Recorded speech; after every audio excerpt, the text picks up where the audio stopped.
Ahanba magtada channel asige maikairige Mayambu Taramna ookchari. Ngasisu mapok langon hairiba wari asi nipan suba tangkak amuk puduna laksari. Wari asi kari kamdawbage habadu miyam puna taminarasi. Romes amadi tanya upai leitri mihimba sangba nattana. Hauzik ahingi pung amadi helabani adubu yumda sangdabadi yarari khandana yumlomda gari adu thoragli. Getu da gari adu khamduna horon khongbada tumduna leiramba mama mimi mikap tholai. Moi baba hauzikidubu nachanupagi gari natro. Ha makai ani mami to noira duna haugalai aduga thoraknaba sem saringi gari horondo amuka khonglakpa adu tari. Madudadi makhoina su khangli macha adugi gari ni macha soidana oirangani haina. Asamna makai ani do parap thoraktuna get ado hangdukpagadi macha nupa amadi nupi amaga gari ado tamna thauzalai. Maduda mamaga mapaga siyengni sumangda gari ado khamlaba matungda mama aduna sinsilaklaga ihingbadadi makai animak chamot nana masama u adu niyom ama ichumdaba aduda kedorege hanglai. Maduda romasna amata jithadana wari pumba tamle phebam asimaktada chanabi oina taniya buso yum asigema oina loksambiyo haiduna khurumduna to haijarami adubu laison tinson lairam tilam mapam marang khangdabanina mama ado imungda prapap sensinki aduga make ama tawduna khuju laikham okthopiri aduga imungda pusinkri matam asidadi makoigi thongalda chanu mai phiring hobu makai sauduna yenglaga lehori somdasu sankarsi tofom khangdri premina pirak iba pau adu oirabasu sab saba amadi khangdabanina tofom khangdana leiribani aduga manang nupi sardasu waraduna tumthakrabani mahakso phamungda longna hiplambadagi tofom khangdraduna yimjaida hangat handa satuna lei asumna satuna leiringai somangda mi khara changlakpagi makhol tarei mahaki wakhalda khalai kari paunu purak ibase haina adubu Mangolda sukaka khalakte maduda kaidorabanu khanduna yengluge haina thorakpada adubu kanamta de lairamde pungaga khri mahapu mangla tai bangla sabaida amuk tawphau tawdri khri matongnu khali amuksu tapna jingnaba phaurai masama tonta masinda murum sondoda sumang phawbo tholai aduga akoibada kuyengengi huranna lagi thabak oira sala khanduna amura anira khaudemi Mangolgi maidamak ningaliba ase aduna amuksu hangoiraduna imungda sangnanaba amuk khalai adubu hangdoktuna leiriba mangolgi thong adu una tamna lonsilai masidari mata amani khanduna mahak khongleithuna changsilli adubu thong adu lonsinkhibana hali amura adirak thong adu namlaka yengi adubu yatri mahaki yumgi thongnena loliba puna adu sabu kana namlabadi adumak tekani haibase masana khangzai aduna maram oiraga masa asina khare khansi hando aga kana namme adubu chatlu haibadi yadri adumak naharaga tokli adudagide hekta kakhairage khanduna kakhaibadu hangdo uyakhidri masidagide mahak mihol chongba haurakli pakhatpa mipai batani yum silakpadagi wachanupi imungda tumhoriba adu kaurei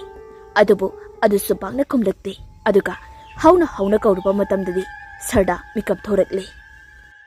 mapana haibagi matung ina sarda su pakhana senthoraktuna thongado hangdoknaba tawi aduba amata yadri manungdagi machanupi aduna kana puna adubu hangdoknaba hotnasai aduga mapandana mapa asina kana namle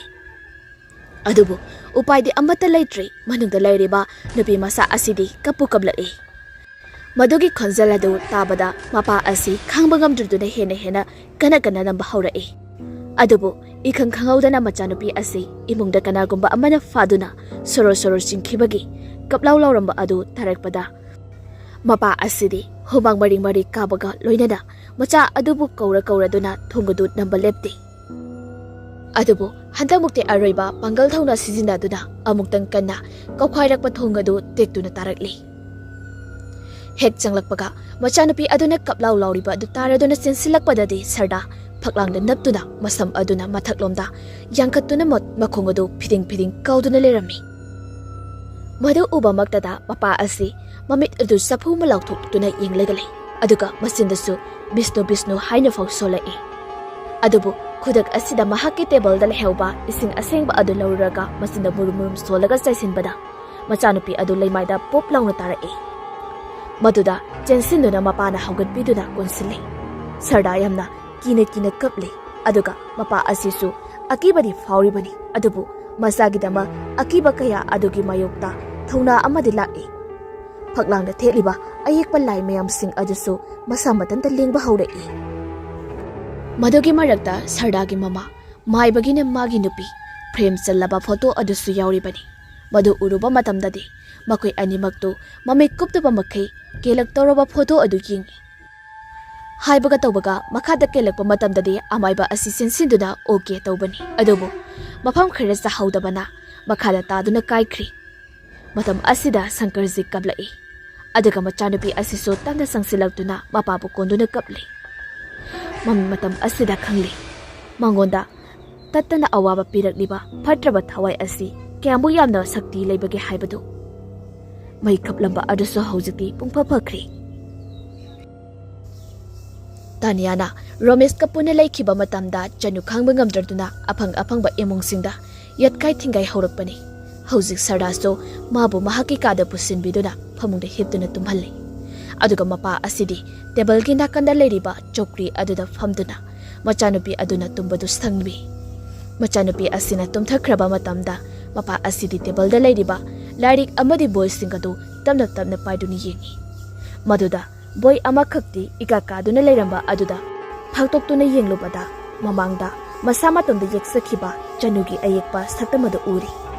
madu uba magdada mapa asi swai lawa phauri Pomnama asi nupi asina loinamak oigani haiba asi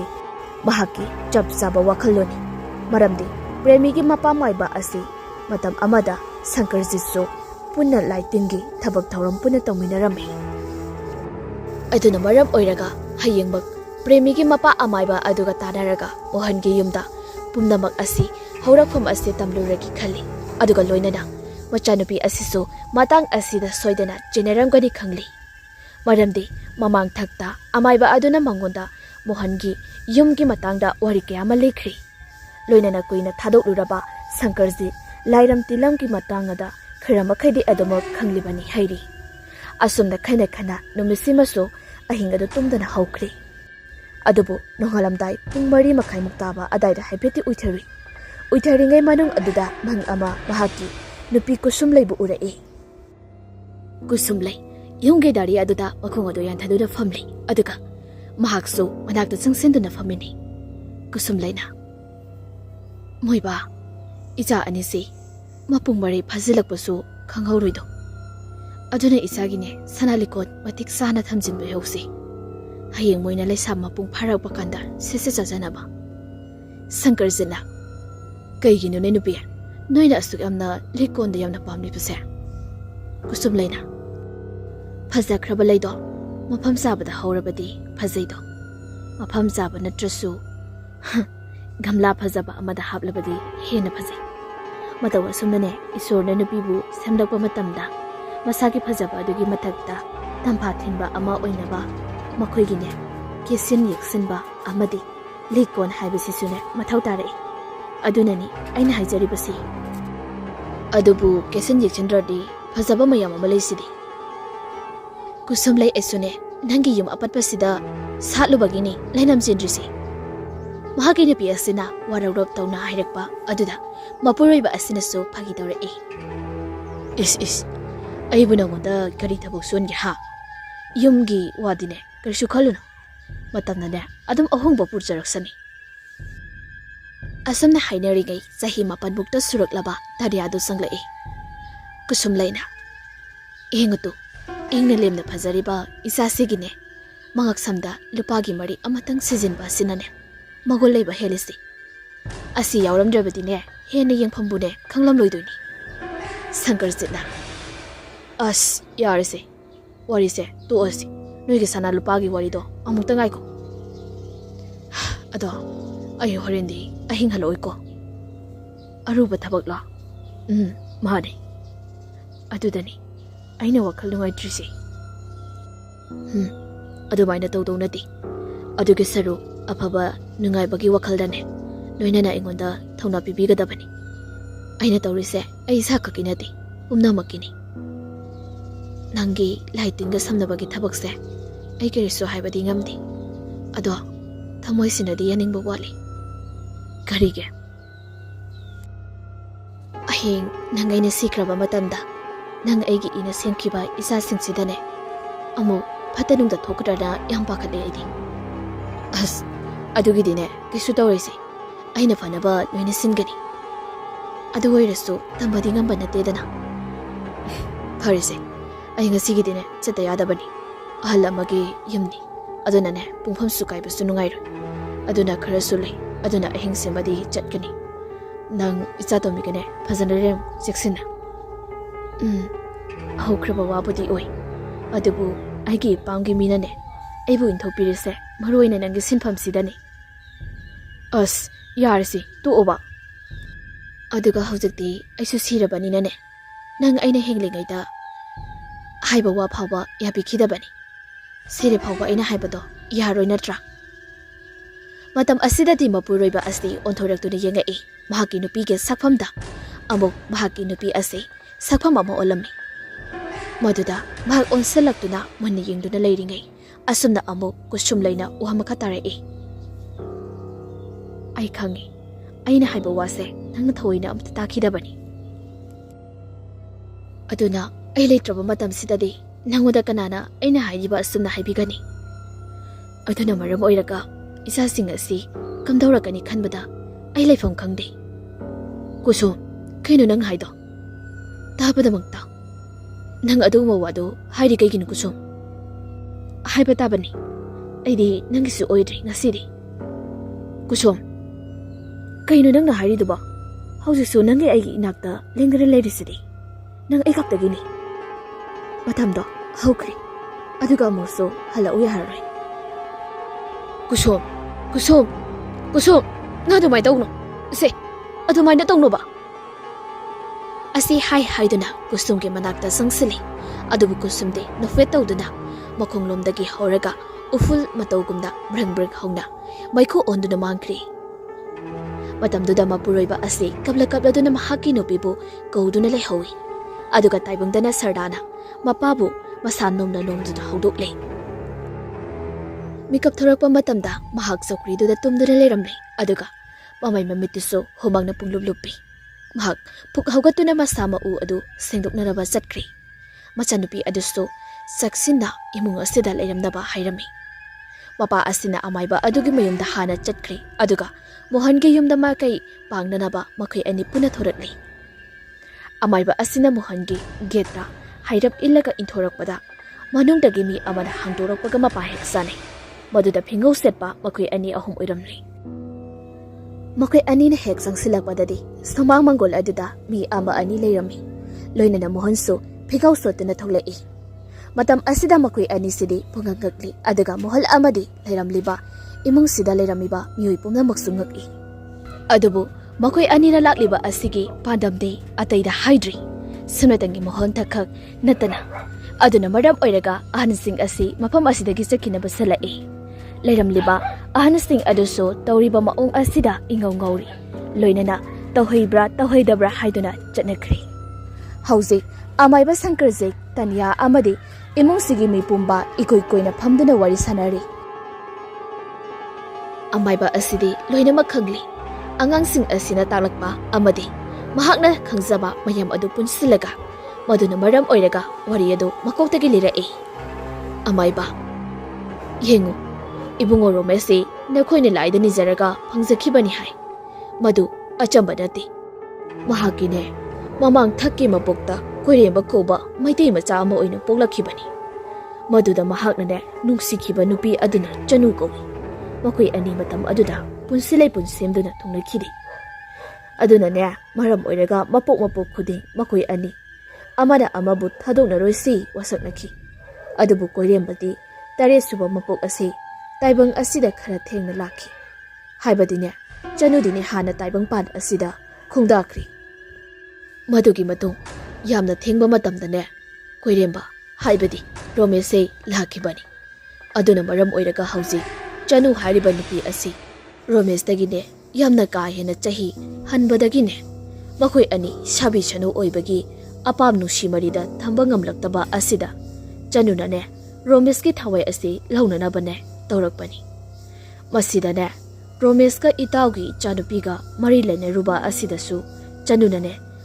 khurau thanglakpani aduna hoji icha ani sinane leiri makai chanuna ne makhoi ani bu adomo yetuna laikini masi phange hairabadi chanugi thawai asi sangsar asidagi lapna thamkiba asi kaktuna oigani mohana adubu matau kamdamda pangthokani madu araibadi oiro oja aduni aina khaliba sisu phibam asida ne isa chen chungli haiduna ne ai modugi thoramdudi ne khitang taphannigi maramdi hauzik ne mangda tariba lanphamse asi hingba amadi siba ani sigini mohana aduna fagani oja ojana su khanbiro aduga kari tawsige kamdawsige haibado khanarasi amai bana phare adudine ngasi tansu yamna sari isasi itawna su haibagi matung inane ekoi pujakhragi aduga kari kamdawbano haibado amuk kupna khanarasi wai asi tabada mohal amadi mimi phalap phalap yengni romesh tu taniyada yamna ngakni yenglai phibam luri khanduda macha isa khaidok naradra haiba phau mimina khalai adubo amaiba asigi laman amasu toli banina bakui karimatadi haiba ngamdri ningamda tanyabo amaiba amadi sankarjitna uduna satkri mama mimina moi baba akham pukrisibo aisu khangdri ta tawrisi matang asida kaidokdoino haifanga khangdri isagi su ya phanaba thorong khara tawdaba oibanina ne oja sigi apambasu khara tawba tabani mimina adubo ba panthadana tawrabasu ahal laman yauraga sega maiga hainaraga tawbadi yaidana romesh mamai adu lukthaduna yamna ningamdana emungda sangkhri aduga tanyasu mapagi matung inaraktuna gari tongkhatkri aduga yumda halai yum hek yobagade mapagi asengba saktamdu urakli mami mana langthuktuna manatonadu phipi kama makai saurai sankarjitna isana ne pambo irabasu nupaduda ichana leibadi sungya yaroi mase aigi lengdrabo wasakni karigumba leigi khalabadine nang nasana nasagine namang tibiga sakanarabani atopa nupa ama oiramlabadi ai karino kamdobono khalamba yai adubune romesh ta nang leibadi sungya yaroi ko tanya kapli mapa adagi misai adagi pakumpira baba kaigino romesh ka iga yumban ba yaroi harise hai yaroi haidana adubu baba maramdudi khaibiyo aisune thaini yamna ne pakhang oiringai naha oiringai bun pleto yamna sanare aikhoi ne yamna mari leina rami aduna maram oiraga ne ngasigi matang asi asu yamna ne kumna khanghai aduga ne premigi na mapa aigi na marup to mahaksu aiga na punna ne thabak asi tawina rambani aduba ne namana sejringai da ganna ne sinpham ase thado on hairamani sikraba matam siphaw thadokpa ngamdrabadi namagine apamagi mayukta adumak leiba takrani haiduna ne ai thadoga lakhibani adubune romesh ki matangdadi aigoda ne sit nana wari silire mahakna ne haibada romesh te kanana sukanba kaisungamoi mahakna ne puluba mi khudingsu awafamda tagani kanba ngamloidaba mi ki manakta changsinduna ne isabu manghanjabududi afaba thabang natedana adu oiragada awaba taraba mi amabu una khangna mateng pangdabasidi afaba kawdure baba aine aduda khangde nang asidagi ne mapan thokpasu yar kadai phone du supiro asanda phone adu so loksin khri hauzik tania kapsabana tan upai leiti manakta phamliba manawropi adu so masegi mataw adu yingduda leiri makhoi matau asi uraga chanu khagda dokli mahakna dokliba asi apikpa khangboksang amagi manungdani hek yingbada ubada khangboksang asisu akiba poi yumdopok oina taba mafamni misu kaya sangnadi leikaidagi tongana taba mafam ama oi jagani chanugi yum asi